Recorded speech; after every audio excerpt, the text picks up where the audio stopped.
حدیث نمبر 1293۔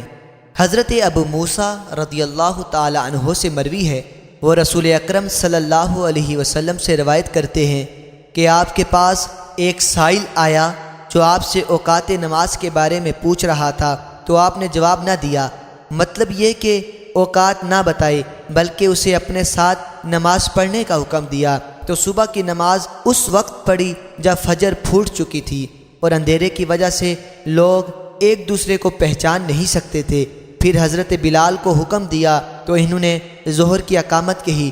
جب سورج ڈھل گیا اور کوئی کہنے والا کہتا ہے دن کا نصف ہو گیا اور آپ سب سے زیادہ جانتے تھے، پھر نماز عصر کے لیے تکبیر کا حکم دیا۔ جب سورج بلند تھا پھر مغرب کی تکبیر کا حکم دیا، اس وقت دیا جب سورج غروب ہو گیا۔ پھر عشاء کی اقامت کا حکم دیا جب شفق غائب ہو گئی۔ پھر دوسرے فجر کے مؤخر کیا کہ واپس جانے والے کہتے تھے کہ سورج نکل چکا ہے یا نکلنے والا ہے۔ پھر ظہر کو مؤخر کیا حتیٰ کہ گزشتہ روز کے مطابق عصر کا وقت قریب ہو گیا۔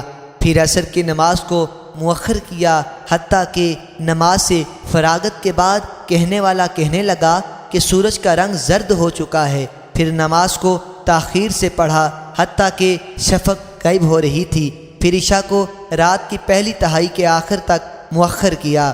پھر صبح ہوئی تو پوچھنے والے کو بلا کر فرمایا ان دو وقتوں کے درمیان مستحب وقت ہے۔